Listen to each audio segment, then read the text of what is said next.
everybody, welcome back to another day of music history. Last week we looked at Edvard Grieg. And which country was he from? Norway. So that was the Scandinavian region, and that was in the Romantic era. But now we're going to go to, so far we've done a couple of eras. We've done the Renaissance, we've done the Baroque, we've done the Classical, we've done the Romantic. But we haven't yet touched upon the 20th century. So welcome to the 20th century. That was just about 20 years ago. Even though we're in the 21st century, it's not too far away from us. And we're going to take a deeper look at it. So just a brief history before we get into it.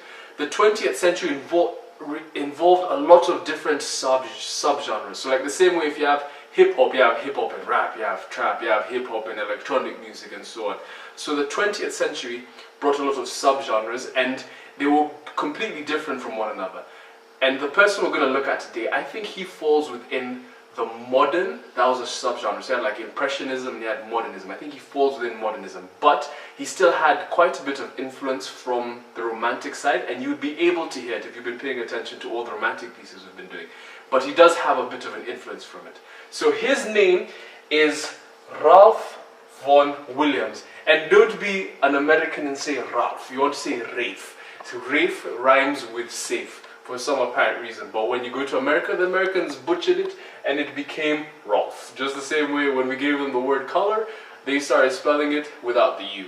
So Rafe rhymes with safe, Vaughan Williams. He was a 20th century composer, and as Edvard Grieg was in Norway, he was all the way down in England. And thus his story begins. Notice he has two last names, and two last names was usually a sign of wealth and being very fancy, part of the aristocratic society, which was the wealthy society of England. So, just a little background, he was actually related to Charles Darwin. As some of you guys know, he was the person who came up with the theory of evolution. And he was related to Josiah Wedgwood, a founder of the Fancy China Company. Go searching it, but it was a big deal. So he was in a very lavish lifestyle. He didn't have to work much because everything was already there because of his wealth. Edvard, just like Edvard, he was very much fascinated with the local melodies and the folk melodies of his country. Edvard took a lot of those melodies from Norway and he made them into the pieces that made him famous. And the same thing for Rafe. He took the pieces of long time ago England, so all the way back to the Renaissance, and he reimagined them with a word we're going to use called Fantasia. You've seen that word multiple times. Even if you watch Disney movies, you've seen Fantasia 2000 or Fantasia something. So what is a Fantasia? It is when you take an old melody or a melody that has already been used and you kind of reinterpret it. You use it and you put your own little spice on it. And he took the melody of a famous Renaissance composer that we once looked at. His name was Thomas Tallis. I hope that rings a few bells for you guys. He took Thomas Tallis's melody. I'm not too sure what it was called, but the piece that he made up of it is called Fantasia on a Theme. So he reimagined Thomas Tallis's melody and put his own little spice on it. He received this on his first major commission.